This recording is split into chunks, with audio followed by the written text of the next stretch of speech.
Hello, everyone. Thank you so much for joining today. My name, as always, is Malin Johnson. I'm here with the Counseling Center of East Algoma, located in beautiful Elliott Lake. Today, I want to start off by talking a little bit about toxic masculinity. Um, when we use the term toxic masculinity, I want to make it very, very clear that I'm not saying all men are toxic. But toxic masculinity is a behavior, and it's something that is very heavily and deeply ingrained in our lives. Something that we, many thousands of years ago, relied on to survive. But now, in present day society, these same factors and contributors to toxic masculinity, well, they inhibit our well being, they inhibit our safety, and they also prevent us from succeeding in life. So join along. Any questions at all, please put them into the comment section. We have a moderator that's with us and be able to answer as we go along. And they'll also be able to help point you in the right direction if you need help immediately. Without further ado, let's get at her. So as I mentioned, my name is Malin Johnson. I'm here with the Counseling Center of East Algoma. We are a free and confidential counseling agency available to anybody in the area. So if you or someone you know needs help for whatever reason, tell them to pick up the phone, give us a call. We are at 705-848-2585, Monday to Friday, 8:30 a.m. to 4:30 p.m. We have two locations to help serve you better. One is located in Elliott Lake at 9 Oakland Boulevard inside the Oaks building, and the other one is in Blind River at 1 Industrial Park Road, right across from the coffee shop. So, getting back to today's discussion, we're going to be looking at what is toxic masculinity, identifying it, defining it. What are the causes of toxic masculinity? Where does it come from? Why are we influenced in this way?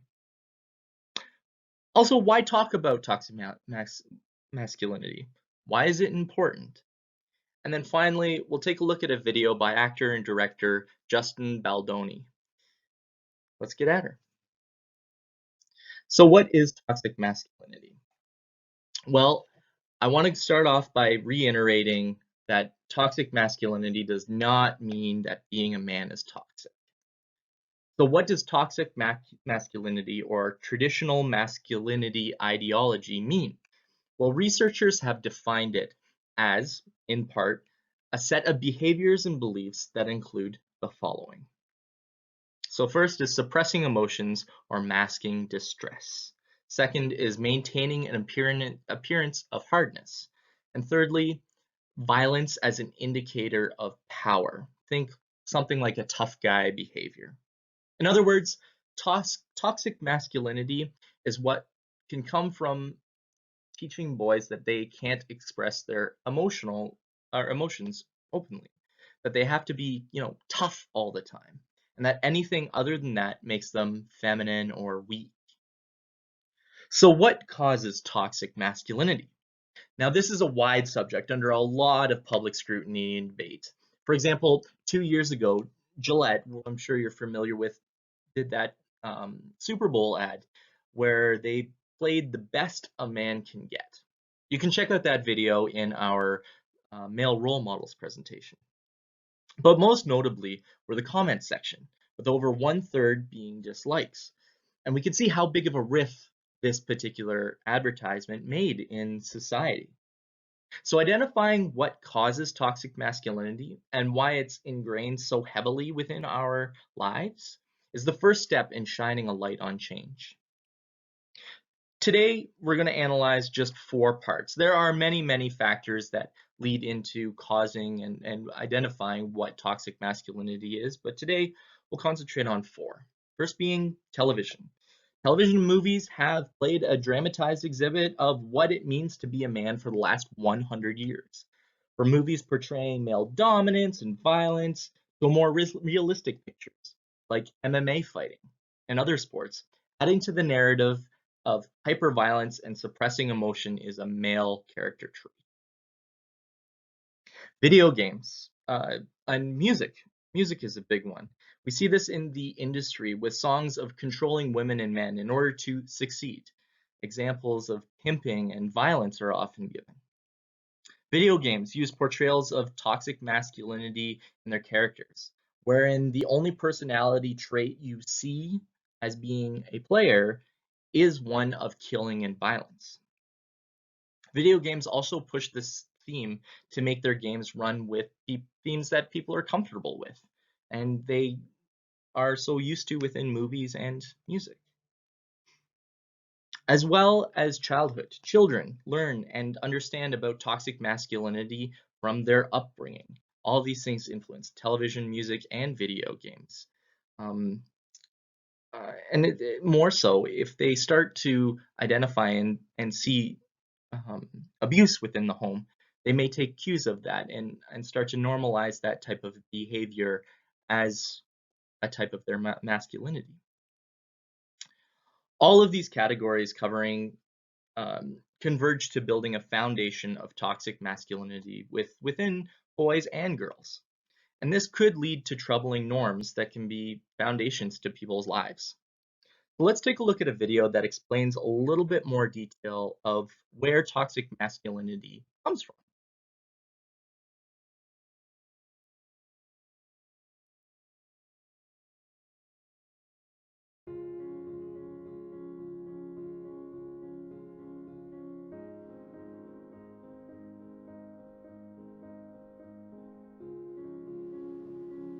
Many of our examples of American masculinity, be it in sports, military, law enforcement, the entertainment industry, the men that men look up to. A lot of what they're teaching is domination, aggression. There are these hyper-masculine figures that we try to adhere to.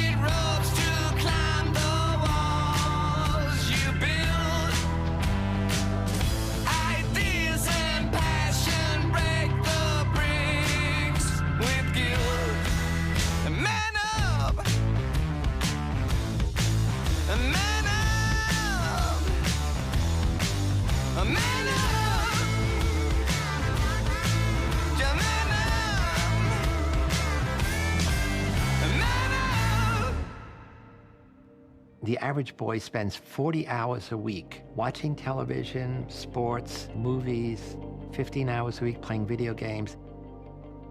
The predominant male archetypes that we see in film and television and other forms of popular culture are the strong, silent guy who is always in control and is not emotional. And then we have the superhero character, the hero character, engaging in high levels of violence in order to maintain that control, in order to achieve whatever goal he has in front of him. We also have the archetype of the thug, and this is predominantly men of color who are pigeonholed into much more violent roles. And then we have the man-child, or the mook, which is the male who's in perpetual adolescence. His body doesn't typically have a lot of muscle, but he tends to project masculinity in other ways, through the degradation of women, engaging in high-risk activities. All they want to do is get laid. And of course, at the end, nobody gets anything because they get drunk, they take drugs. And there have been a whole rash of these movies recently that are funny. And so you're laughing at what you could become.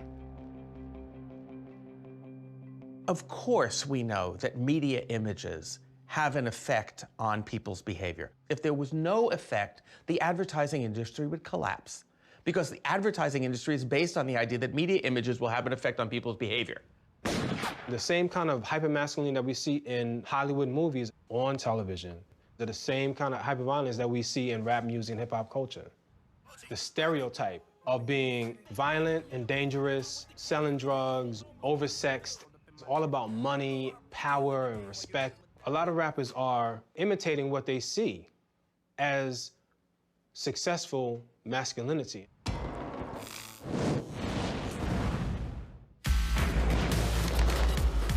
Violent video games reinforce the stereotypical structures of what a man should be.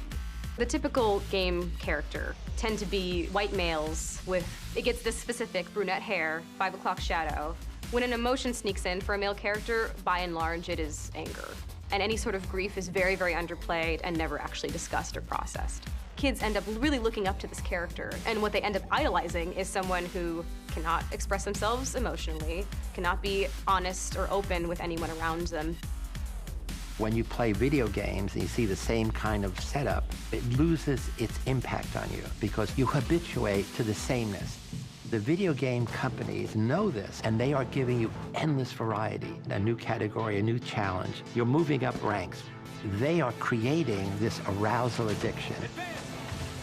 Boys' brains are being digitally rewired to this technology. Things happen like this, in microseconds.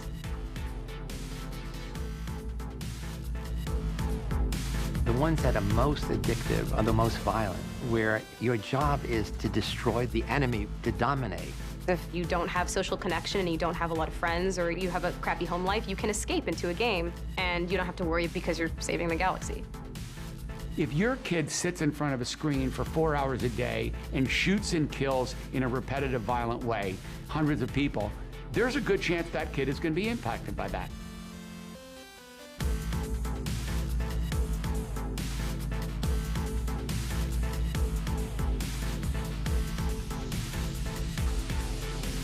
There's a reason the U.S. Army trains people for combat by using video games. It's because it gets them used to some of the experiences.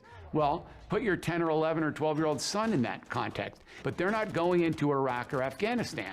And if they happen to live in a more dangerous neighborhood or a neighborhood where they're exposed to violence more routinely than they might be in some fancy part of town, then that's going to be a bigger issue.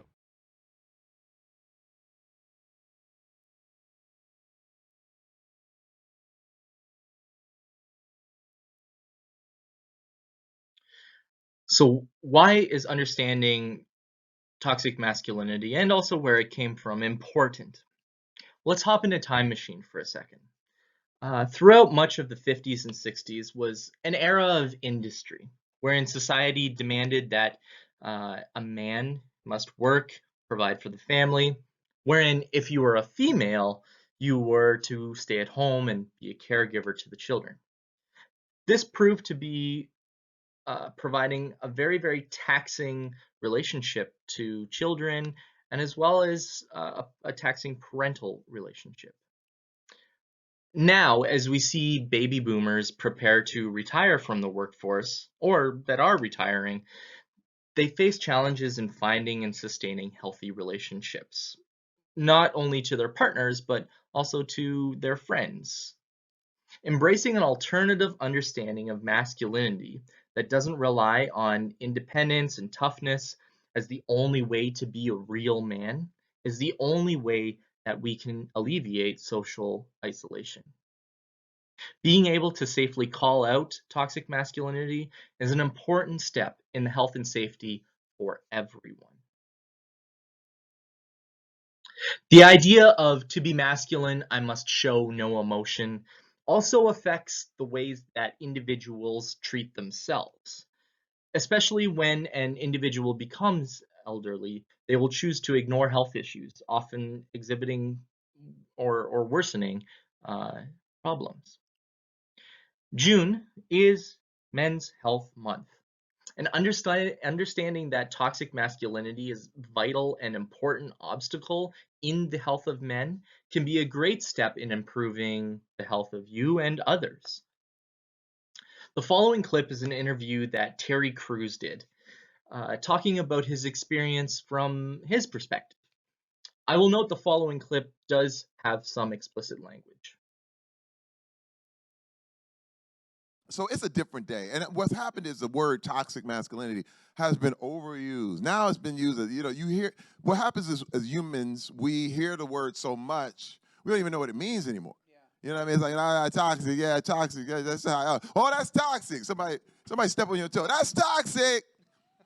But what we're really talking about is a disease. What we're talking about is a way of thinking, like what I was saying, those Porky's movies and this kind of thing, where it slowly disintegrates your life.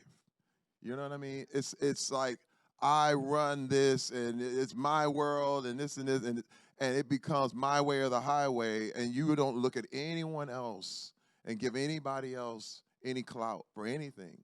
That's toxicity. And I grew up in that world. I believed just because I was a man that I was more valuable than the women in my life. Because why? Because everybody said that.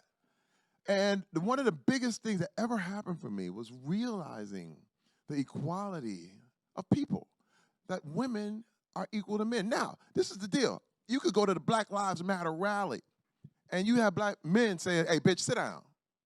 You're like, oh, wait a minute. Are we equal or not? If, as a black man, if I demand equality, I have to give equality. You're never going to get it unless you give it. And what's happened is people understand, until you find out, that's when I got into that black box of why my life crashed. You know what I mean? I'm sitting there in a heap like, what is going on? I'm successful. And everybody's like, man, you good. But the deal is, success is the warmest place to hide. It's the warmest place. It's good because nobody's going to call you on your junk. Nobody's going to say, no, man, you wrong. They're like, no, man, you right, man. Let's go, man. You paying, right? That's what happens. And you're talking about a breeding ground for those weeds to grow in your life. I mean, I am plucking weeds out. This is why I'm blocking people on social media. There's different things you have to do. Yeah. This is a different day. Yeah. It's a really, really different day.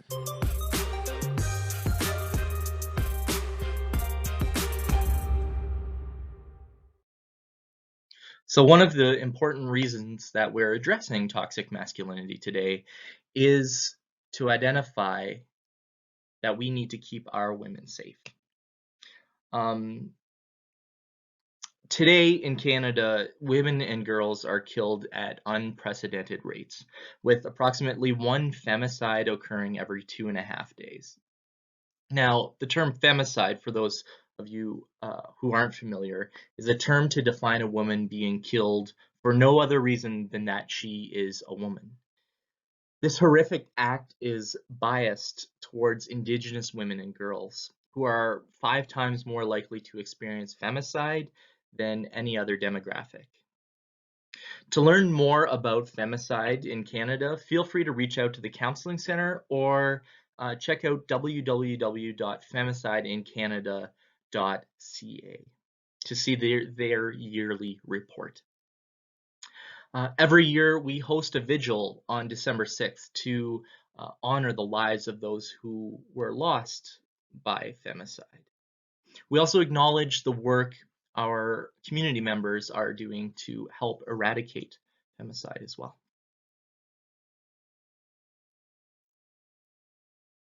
Moreover, if we look into studies done by the Domestic Violence Death Review Committee, we find the highest risks of lethality. Understanding that power and control are vices that many men use to, in these instances, lead to domestic violence, obsessive behaviors, and threats in order to gain what they are seeking. These are all factors of toxic masculinity and reasons why we need to address them. So, what does it mean to be a good man?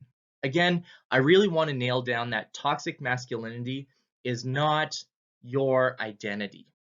Your core values of who you are have been influenced by your surroundings, by your childhood, the media. And while certain factors may be toxic, that doesn't mean we can't grow and change. There's always opportunity to reflect on many of our basic instincts and ideas about ourselves, about others, and about the world around us. Questioning what is considered normal or fair is something that you should be doing each and every day. If you're still unsure about the term toxic masculinity, take a look at it this way. Instead of asking yourself, what does it mean to be just a good man? What does it mean to be a good man and a good person? Toxic masculinity has nothing to do with your being a man. We should be proud of our differences. We should be proud of our abilities, our strengths, but we need to weigh out the costs. Does your success or your good feelings or your achievements come at the cost of hard work, effort, and time?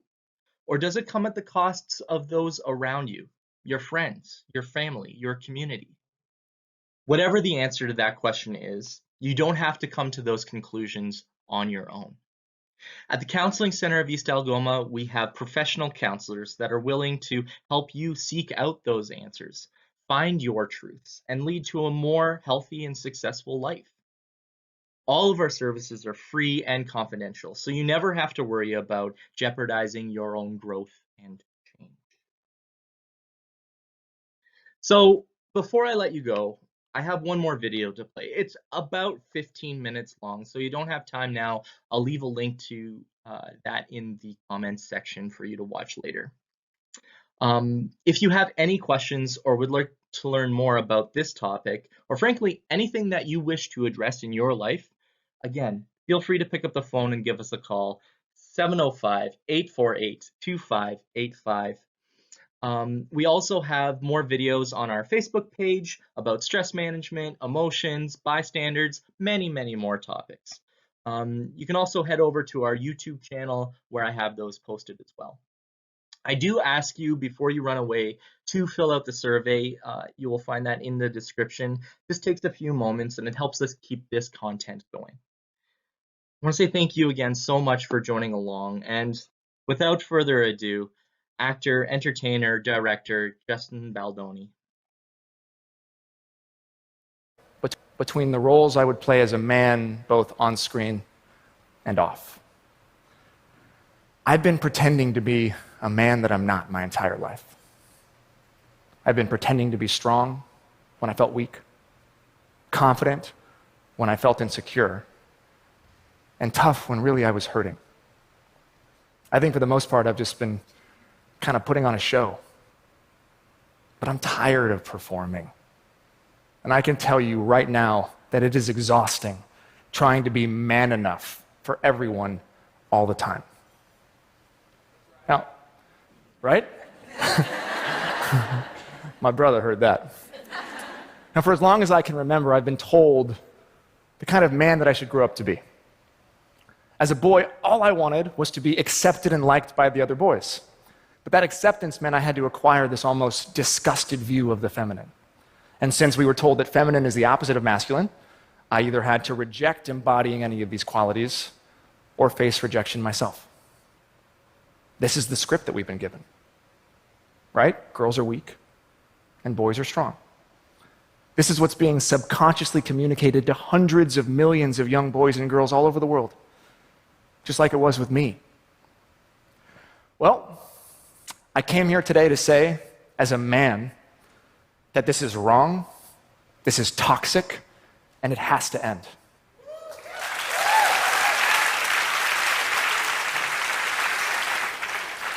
Now, I'm not here to give a history lesson. We likely all know how we got here, okay? But I'm just a guy that woke up after 30 years and realized that I was living in a state of conflict. Conflict with who I feel I am in my core, and conflict with who the world tells me as a man I should be.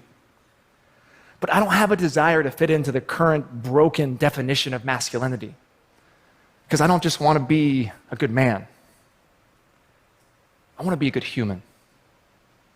And I believe the only way that can happen is if men learn to not only embrace the qualities that we were told are feminine in ourselves, but to be willing to stand up, to champion and learn from the women who embody them. Now, men, I'm not saying that everything we've learned is toxic, okay? I'm not saying there's anything inherently wrong with you or me. And men, I'm not saying we have to stop being men. But we need balance, right? We need balance. And the only way things will change is if we take a real honest look at the scripts that have been passed down to us from generation to generation, and the roles that, as men, we choose to take on in our everyday lives. So speaking of scripts, the first script I ever got came from my dad. My dad is awesome.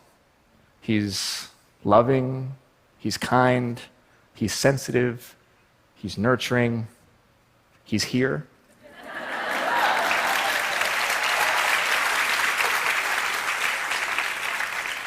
He's crying. But, sorry, Dad, as a kid, I resented him for it because I blamed him for making me soft, which wasn't welcomed in the small town in Oregon that we had moved to, because being soft meant that I was bullied. See, my dad wasn't traditionally masculine, so he didn't teach me how to use my hands. He didn't teach me how to hunt, how to fight, man stuff. Instead, he taught me what he knew, that being a man was about sacrifice and doing whatever you can to take care of and provide for your family. But there was another role I learned how to play from my dad, who I discovered learned it from his dad, a state senator who later in life had to work nights as a janitor to support his family. And he never told a soul. That role was to suffer in secret. And now 3 generations later, I find myself playing that role too. So why couldn't my grandfather just reach out to another man and ask for help? Why does my dad to this day still think he's got to do it all on his own? I know men who would rather die than tell another man that they're hurting. But it's not because we're just all like strong, silent types. It's not. A lot of us men are really good at making friends and talking, just not about anything real. If it's about work, or sports, or politics, or women, we have no problem sharing our opinions. But if it's about our insecurities, or our struggles, our fear of failure, then it's almost like we become paralyzed. At least, I do. So some of the ways that I've been practicing breaking free of this behavior are by creating experiences that force me to be vulnerable. So if there's something I'm experiencing shame around in my life, I practice diving straight into it, no matter how scary it is, and sometimes even publicly. Because then in doing so, I take away its power. And my display of vulnerability can, in some cases, give other men permission to do the same. As an example, a little while ago, I was wrestling with an issue in my life that I knew I needed to talk to my guy friends about. But I was so paralyzed by fear that they would judge me and see me as weak, and I would lose my standing as a leader, that I knew I had to take them out of town on a 3-day guys trip just to open up. And guess what? It wasn't until the end of the 3rd day that I finally found the strength to talk to them about what I was going through. But when I did, something amazing happened. I realized that I wasn't alone, because my guys had also been struggling. And as soon as I found the strength and the courage to share my shame, it was gone. Now, I've learned over time that if I want to practice vulnerability, then I need to build myself a system of accountability. So I've been really blessed as an actor. I built a really wonderful fan base, really, really sweet and engaged. And so I decided to use my social platform as kind of this Trojan horse, wherein I could create a daily practice of authenticity and vulnerability. The response has been incredible. It's been affirming, it's been heartwarming. I get tons of love and press and positive messages daily. But it's all from a certain demographic. Women. This is real. Why are only women following me? Where are the men?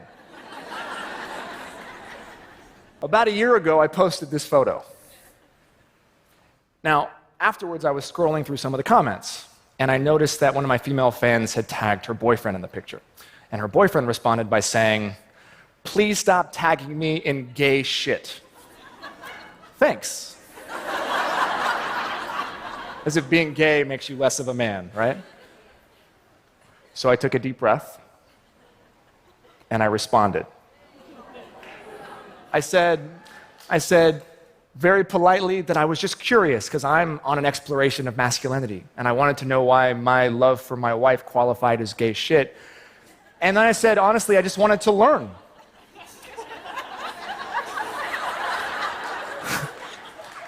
Now, he immediately wrote me back.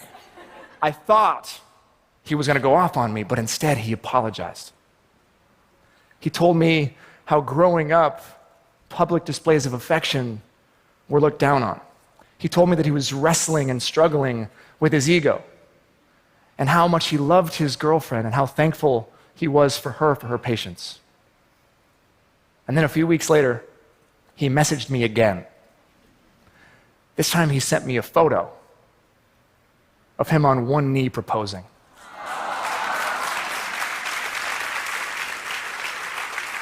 And all he said was, "Thank you. I've been this guy. I get it." See, publicly, he was just playing his role, rejecting the feminine, right? But secretly, he was waiting for permission to express himself, to be seen, to be heard, and all he needed was another man holding him accountable and creating a safe space for him to feel, and the transformation was instant. I loved this experience because it showed me that transformation is possible, even over direct messages. So I wanted to figure out how I could reach more men, but of course, none of them were following me. So I tried an experiment. I started posting more stereotypically masculine things. Like my challenging workouts, my meal plans, my journey to heal my body after an injury. And guess what happened? Men started to write me. And then, out of the blue, for the first time in my entire career, a male fitness magazine called me. And they said they wanted to honor me as one of their game changers.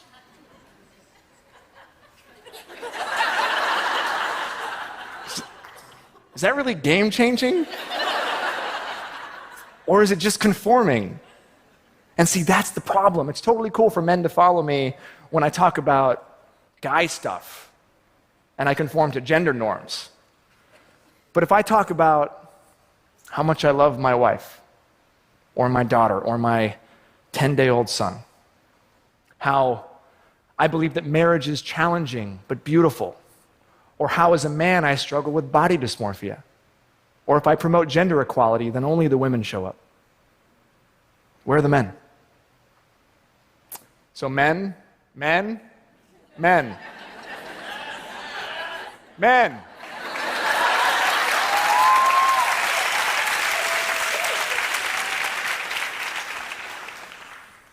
I understand.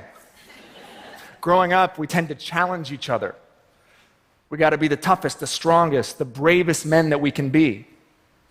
And for many of us, myself included, our identities are wrapped up in whether or not at the end of the day we feel like we're man enough. But I got a challenge for all the guys, because men love challenges. I challenge you to see if you can use the same qualities that you feel make you a man to go deeper into yourself. Your strength, your bravery, your toughness. Can we redefine what those mean and use them to explore our hearts? Are you brave enough to be vulnerable? To reach out to another man when you need help? To dive headfirst into your shame? Are you strong enough to be sensitive? To cry whether you are hurting or you're happy, even if it makes you look weak? Are you confident enough to listen to the women in your life? To hear their ideas and their solutions, to hold their anguish and actually believe them, even if what they're saying is against you? And will you be man enough to stand up to other men when you hear locker room talk? When you hear stories of sexual harassment, when you hear your boys talking about grabbing ass or getting her drunk, will you actually stand up and do something so that one day we don't have to live in a world where a woman has to risk everything and come forward to say the words, "Me too"?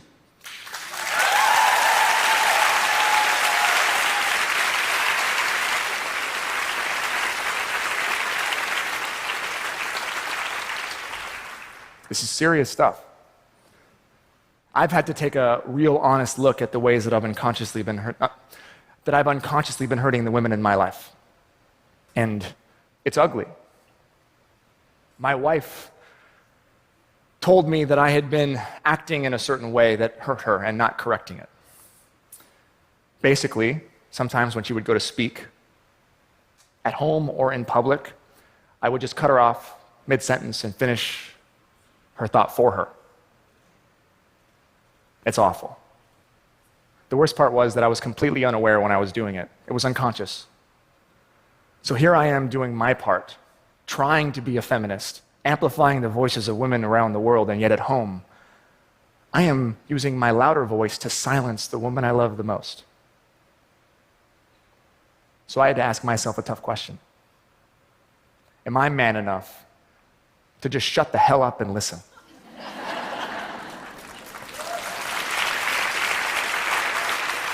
I gotta be honest, I wish that didn't get an applause. Guys, this is real. And I'm just scratching the surface here because the deeper we go, the uglier it gets, I guarantee you. I don't have time to get into porn and violence against women or the split of domestic duties or the gender pay gap. But I believe that as men, it's time we start to see past our privilege and recognize that we are not just part of the problem, fellas, we are the problem. The glass ceiling exists because we put it there. And if we want to be a part of the solution, then words are no longer enough. There's a quote that I love that I grew up with from the Baha'i writings. It says that the world of humanity is possessed of two wings, the male and the female.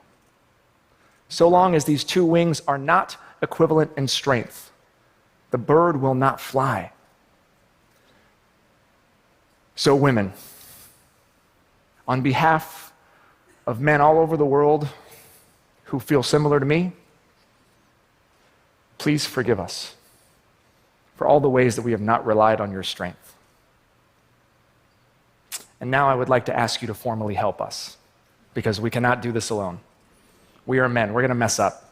We're going to say the wrong thing. We're going to be tone deaf. We're more than likely probably going to offend you. But don't lose hope. We're only here because of you. And like you, as men, we need to stand up and become your allies as you fight against pretty much everything. We need your help in celebrating our vulnerability and being patient with us as we make this very, very long journey from our heads to our hearts. And finally, to parents. Instead of teaching our children to be brave boys or pretty girls, can we maybe just teach them how to be good humans? So back to my dad. Growing up, yeah, like every boy, I had my fair share of issues. But now I realize that it was even thanks to his sensitivity and emotional intelligence that I'm able to stand here right now talking to you in the first place. The resentment I had for my dad, I now realize had nothing to do with him. It had everything to do with me and my longing to be accepted and to play a role that was never meant for me. So while my dad may have not taught me how to use my hands, he did teach me how to use my heart. And to me, that makes him more of a man than anything. Thank you.